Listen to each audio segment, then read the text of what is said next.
Guys, we have a serious problem going on here at the Timberwolves, and that is that we have too many guys to find minutes for.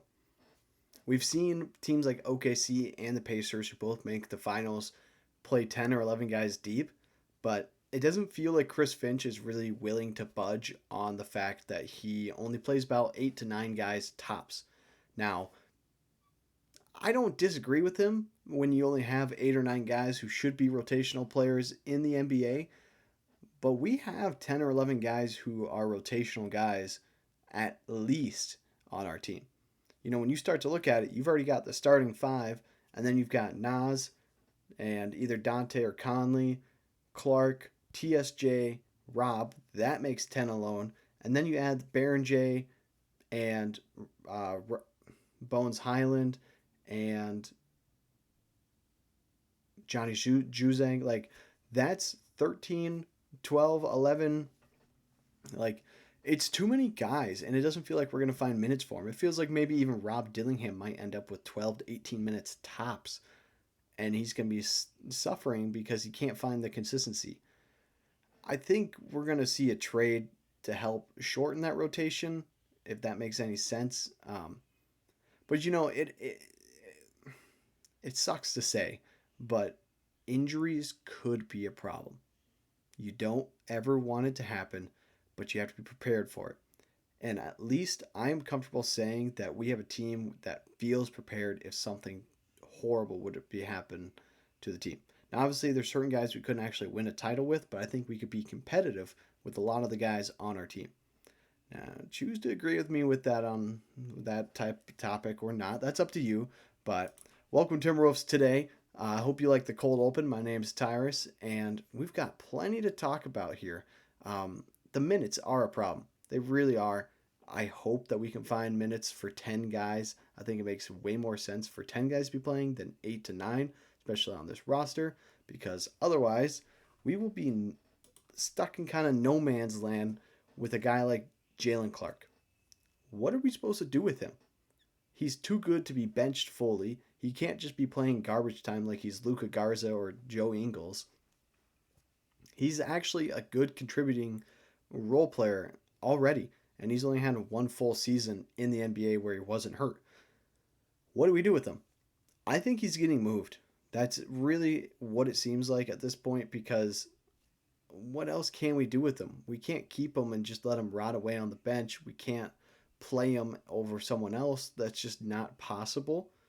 So I think the best course of action is to send him somewhere where we can get something back for him in capital with a draft pick or another role guy or something like that. But we got to get something back for him.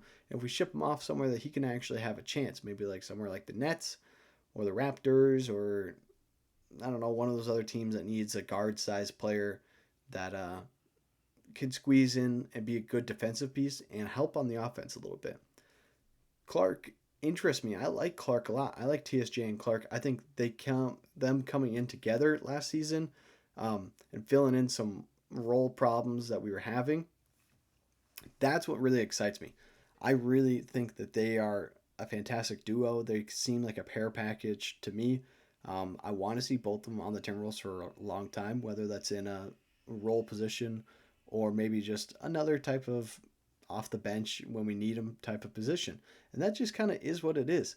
That's the state of today's NBA. You might have 12 guys and 9 through 12 could all be starters somewhere else. You just have to keep them for as long as you can keep them. And that's kind of what Clark is right now. And I don't think he's going to be a Timberwolf because, one, we're spending a lot of money and we'd probably like to move him and get some draft picks. Seems to be Conley's vibe, unfortunately, when it comes to young players. But tell me what you guys think. I think he is a great rotational player that will find his role on the Timberwolves this year, along with TSJ. TSJ will definitely be seventh, eighth man, kind of filling that Nikhil Alexander Walker role. That's more than expected by him, without a doubt. And that leaves Clark in no man's land. Is he guy number 8? Is Bones Highland guy number 9? Or guy number 9 for both of them. Who exactly will be that ninth guy and who's going to be the odd 10 man out? Because, like we were just saying, I don't think Conley's going to not Conley. Geez, why do our guys have such similar like personality names? I don't think Finch is going to be finding spots for 10 to 11 guys like some of these other teams are. That's, I don't know, it's fine. It is. And I hope Clark finds a role with us. And if not, I hope we can send him somewhere that he can actually succeed and have a good, healthy, long NBA career, at least 10 years. Like, I think he is at least good enough to stay in the league for a while. Whether that role is actually big with us or not, I'm not sure. It seems like it's up in the air for a lot of guys, including Mr. Bones Highland himself. Yeah, Bones Highland apparently had a no trade clause that he waived to re-sign with the Timberwolves. How, like, I don't know if that was true or not. I was reading it on more than one tweet, so it must have been. How does a guy like Bones Highland end up with a no trade clause? He's Bones Highland. He's had more than enough chances. He's only averaged 9.5 points through his 6, 7 years in the NBA. He's not a guy who's deserving of a clause like that. But thank you for waiving it so you could resign with us. Like, does that mean we asked him to waive his no trade clause so we could trade him if we wanted to? And if you're Bones Highland, how are you like, no, I don't want to waive that. I'll just keep it. Like, no. Like, obviously he waived it. No one else was wanting to re-sign him. He's still signed for like $2.9 million for a year. 2.9 million in a year. That's crazy. To do nothing. To sit on the bench and be a practice guy and get whooped up on by Anthony Edwards every Monday through Friday. I like Bones Highland. I'm high on him. You've heard my take on Bones Highland in the past episodes. Go listen to those episodes if you haven't. I think he could be that 8th, 9th guy if Clark isn't going to be. But this just came off weird. Like, I hope it wasn't true. I hope I got. I hope I got senteled, because if Bones Highland really did have no trade clause, I have no hope left for the NBA. The NBA is in a dark spot if he's ending up with a no trade clause. That really rubbed me the wrong way. So let me know what you guys think, if no trade clauses should even still be a thing in the NBA, because there's not many guys who have one, and there's not a lot of guys who should have one. Luka maybe should have had one. That's besides the point. Speaking of trades and no trades, this is a weird, weird trade. That's how we're going to start this off. This is a weird trade that I've cooked up, but I think there's a lot of hope in it. I think it opens us up to a lot of more opportunities. It also gives us a little bit of bench depth and a little bit more youth in the roster. So what are we doing in this trade, you ask? That is a great question. It is a 3-team trade, if you couldn't tell by the title down below. And on it, we're trading with the Pelicans and the Nets. Now, yeah, kind of weird teams for us to be trading with. But all in all, we're getting some good stuff back. So let's start with what we're getting, and then we'll talk about what we're giving up and what the other 2 teams are getting. We are getting Nicholas Claxton, who's on a $25 million a year for the next 3 years. Herbert Jones, $13 million a year for the next 5 years. That's an absolute steal for a guy like him. And then we're getting Jalen Wilson for the year, $2.2 million. End of the bench guy.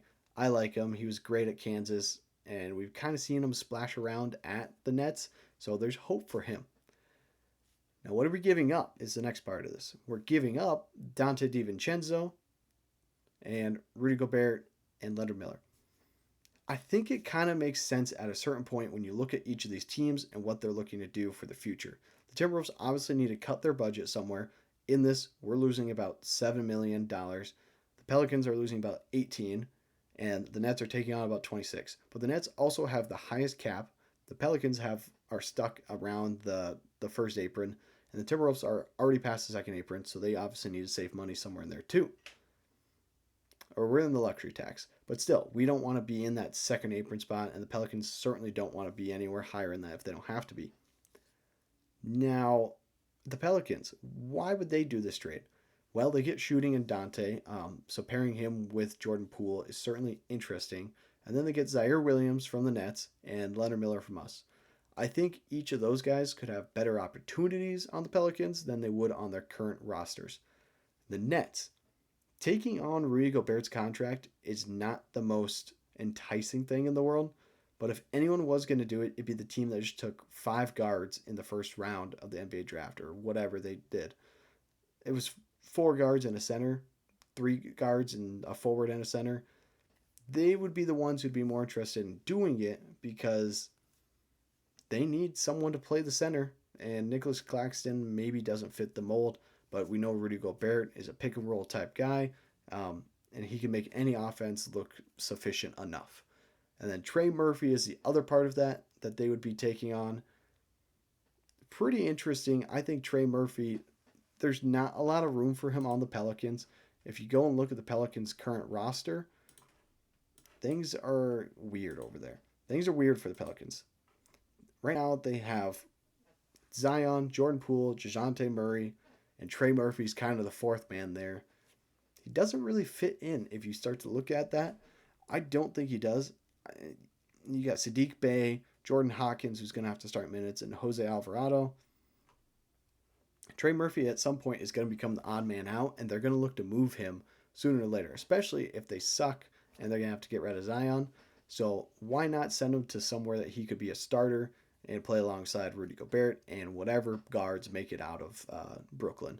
Because maybe 2 of them will be more than 5-year players in the NBA. 1, that's how the league goes. But 2, that's just what I think. I think this is a really good trade for the Timberwolves, obviously. Makes a lot of sense for us to get Herbert Jones and Nicholas Claxton. I just spaced his name so bad there for a second. I like Nicholas Claxton. I think he fits in perfectly. He's a great rebounder, great defender. Offense could be better, but it's not horrible, and he's younger than Rudy, which I love. And Herbert Jones is going to slide in nicely as a bench guy. He can be that 7th, 8th man a little bit more confidently than Clark, TSJ, whoever else you want to slide in there, Bones, etc., etc. Makes a lot of sense. Let me know what you guys think of this trade. If you think it's dumb, if you think it's weird, drop a comment that says dumb or weird. That way I know what you guys like and what you don't like. But that's all I've got for you today. So until next time, you guys all take care, and I will see you then.